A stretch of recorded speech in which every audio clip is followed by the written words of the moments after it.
night. It was from the Washington Post, and it's a wonderful illustration of the many organ systems that the virus can affect.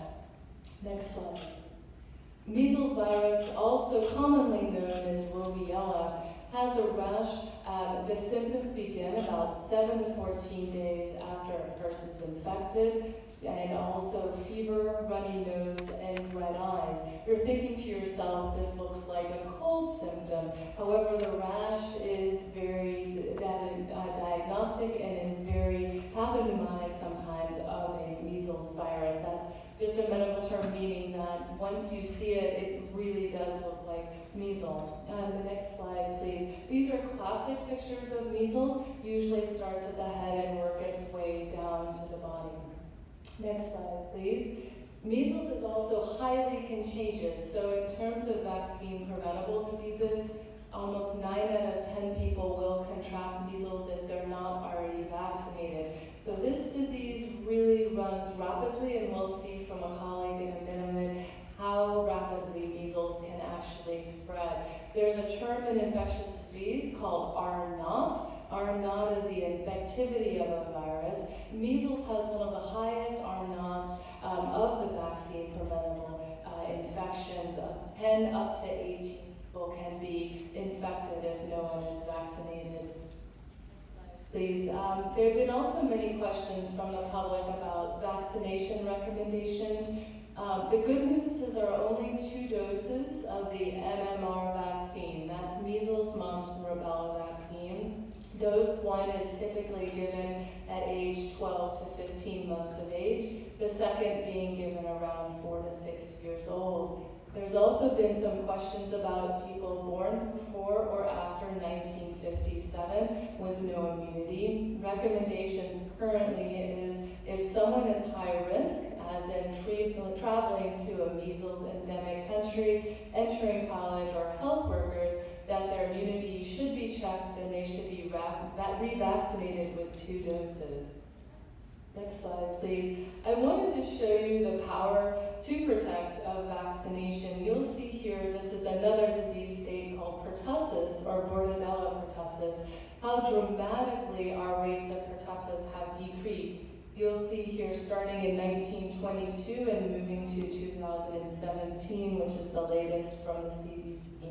And we see here that when the vaccines were introduced, you'll see a dramatic decline. So we know that these vaccines are incredibly effective and life-saving. Next slide, please.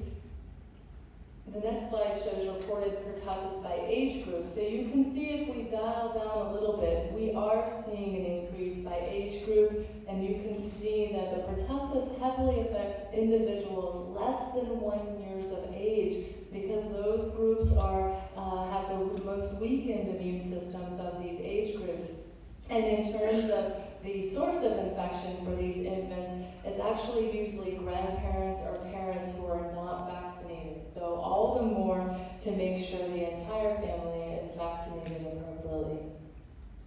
This shows our Florida pertussis cases. These are a little higher, mainly because the pertussis vaccine does not last as long as the MMR vaccine. However, the activity is slightly increased, but overall stable with good vaccination rates overall. Next slide. So why do we need vaccination? Some people are probably asking of themselves, I haven't seen measles, I haven't seen polio, what's the big deal? Well, you remember with public health, it's stronger when you don't know it's working, right? So we're not seeing epidemics sweeping before our eyes, but we're seeing those sentinel events. So we are protecting ourselves against others, against disease. And we're avoiding life-altering sequelae or death by certain infectious diseases. And also, we're protecting the immune systems of those who cannot protect or defend themselves. So infants, young children, people living with cancer can't mount those immune system reactions that healthy individuals can. And we're preventing that spread of infection. Also, this improves public health and quality of life overall by saving a lot of time and also investment in terms of later care health costs in our system. Do vaccinations work? Well, absolutely. Let's run through the next slide.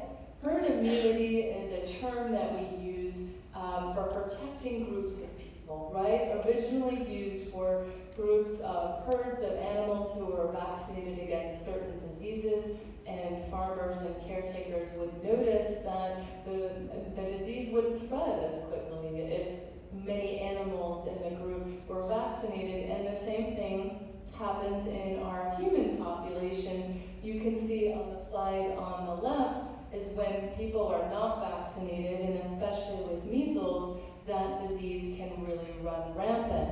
This is in contrast to the slide on the right, where we have the person in yellow who is immunized, who acts as a buffer, a barrier, if you will, to the spread of disease from person to person.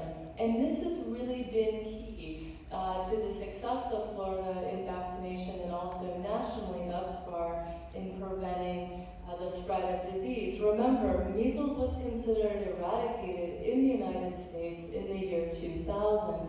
Unfortunately, as more and more people did not become vaccinated, we had holes in the herd immunity. When a population drops below a certain number of percentage of people being vaccinated, the disease can come again. And that's exactly what we're seeing in parts of the United States now. Okay, next slide, please.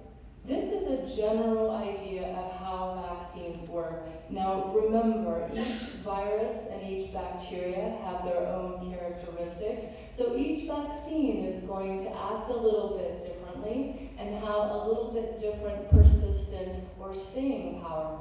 But generally speaking, vaccines work by giving a weakened or killed form of a disease that is injected into the body. This can be oral or injected or subcutaneous. And what this does is it boosts the immune system of the body to create something called antibodies, which are fighting those antigens or germs, if you will, that are being injected. This is kind of like a tabletop exercise, a role-playing exercise where the body thinks it's the disease, but usually it's the only outer capsule or part of a virus or bacteria that it's making a reaction. And this is key to understand because the vaccines are not causing the disease, right? The actual virus or bacteria are not being injected into the body. It's only that specifically engineered part that is injected to trigger that real-time simulation by the body. And the wonderful thing about vaccines is the body's immune system remembers that and actually stores away those antibodies for a rainy day, if you will. It has B cells and T cells, and basically that B cell mediated humoral response will actually store that in a very sophisticated library, if you will. So when measles does come along or the flu comes along, those antibodies can be remanufactured and ramped up so the disease, such as the virus or bacteria, can be neutralized and eradicated within the body and also will stop the spread of that virus to people. It's actually very elegant and beautiful if you think about it. So the next slide is I wanted to remind the younger folks in the audience about what the United States looked in the 1940s and the 1950s and in Can anybody tell me what these contraptions are? Iron lungs, very good. So the next slide, please. This is the polio virus, and those iron lungs were actually helping people breathe because the polio virus affects the nervous system and causes the respiratory nerves to be paralyzed, and people were unable to breathe. And to this day, there are actually a few people out there who are still using the iron lung to breathe.